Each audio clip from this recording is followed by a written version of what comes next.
Hello and welcome to another video. So today we have recursion. So what is recursion? It's basically a function calls itself.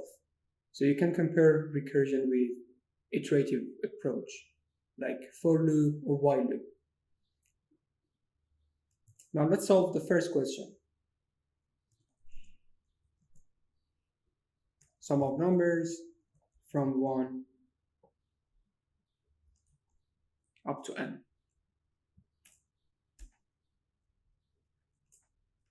So using recursion, of course. So first, let's have our function. I will call it f, capital F. So it takes one parameter, which is n. So 1 plus 2 plus 3 plus n. So what's happening here? We need a base case. This is so important in recursion. This is the base case. So if n equals 1, so if this is the case, we return 1. Else, now we have to call the function again. So this function calls itself. So else, now what's happening here? We have to return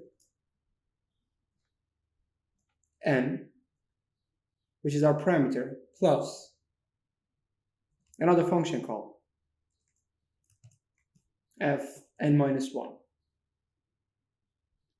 So what's happening here? Let's say n is 5. So 5 is not equal to 1. It's obvious. Else, we have to return n, which is 5, plus f of 4. Now we go to the function again. N is 4. This one is not true. Again, return 4 plus f of 3. You continue like this until n is 1. N equals 1, then you return 1. And then we have another function call before to this, which is 2. So 1 plus 2. You have another function call in the memory, which is 3. 1 plus 2 plus 3. And then plus 4, and then plus 5. So this part is called recursion. Now let's see how it works. Now let's call the function inside the print function. So I'm going to say 5. So sum of numbers from 1 up to 5. Now let's run the code. It is 50, which is correct. Now let's run it again. So let's say 10. And it's 55. So here, before calling the function, you can have some conditions, not to have negative numbers, not to have 0. You can say if n less than or equal to 0, you print, let's say, the number should be greater than 0. Else, and let's have a value for n equals int input. So here, if n is less than or equal to 0, we say the number should be greater than 0. Else, you can call the function. Now let's try it again. So it's waiting for a number, let's say 9, and the answer is 45. So let's have another example. So this time, let's find the factorial of a number using recursion. Factorial of a number. Let's say you want to find 5, the factorial of 5. So it's basically 5 times 4 times 3 times 2 times 1. So you can do it using recursion.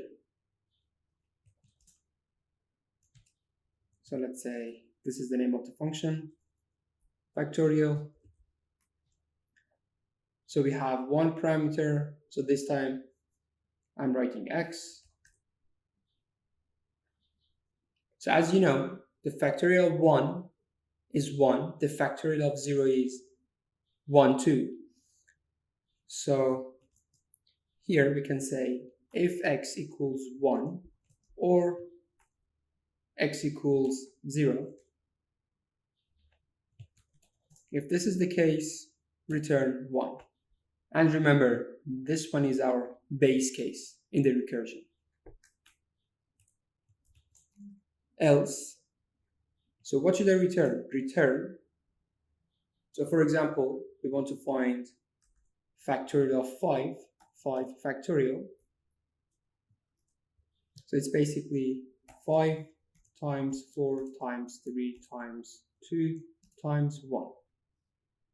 So we have to return x, initially 5 in this example, times, now here's the function call, factorial x minus 1. So x equals 1, x equals 0, we return 1, else we return x times factorial of x minus 1. Let's say 3 factorial, which is 3 times 2 times 1, 6. So 3 equals 1 or 0, no, this is false. Return 3 times factorial of 2. Again, this is false. 2 times factorial of 1. Yes, now this is true. We return 1. Then we have a previous function call. It is 2. We have another function call, which is 3. So we get 6.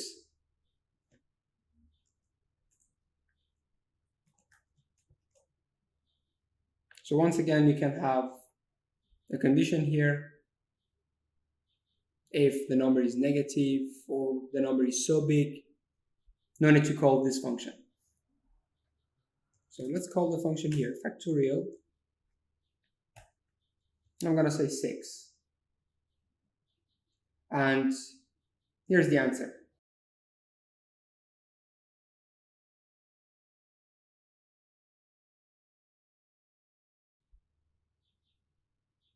Let's say we have number 8.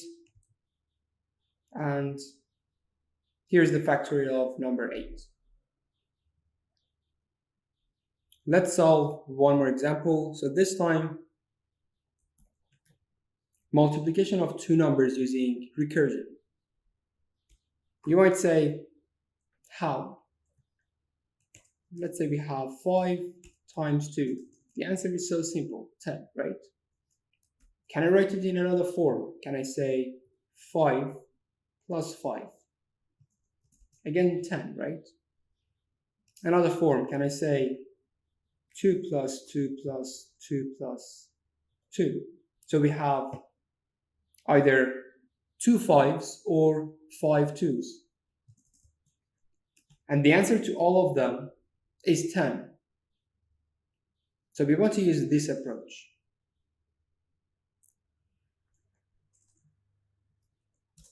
Now let's say we have a function named multi. It takes two parameters, number 1, number 2. I'm going to say x and y.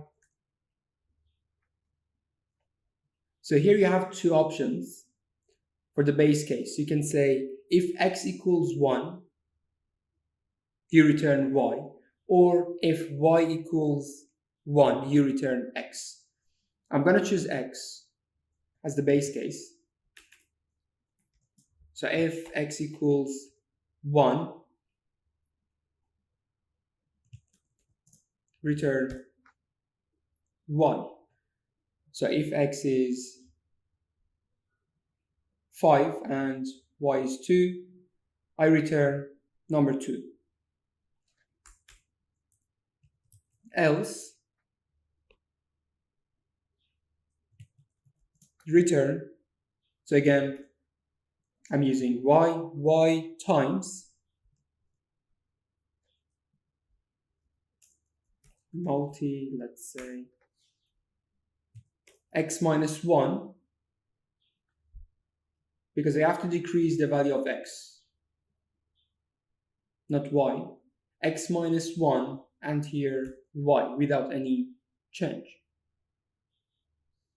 So let's say we have 5 times 2. So x is 5, y is 2. This case is false. Return 2 times, oh sorry, let me change it to plus. 2 plus multi x minus 1, x becomes 4 and y is 2. You go back, x is 4, so this is false. Again, 2 plus, this is the second 2, this one here. And then x becomes 3. You go back, this one is false. 2 plus another function call. Now this is the third 2, sorry. You continue like this until you have 5 2s or 2 5s.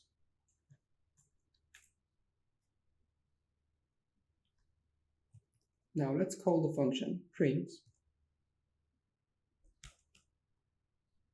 multi, so let's say 9, 8, which is 72.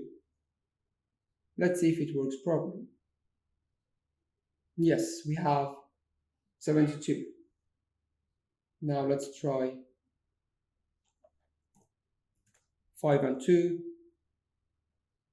So the answer is 10. Let's swap them, 2 and 5. So you can see there is no difference. Again, 10. So that was 3 examples about recursion. Hopefully they were useful for you. Please subscribe to my channel. See you next time. Bye.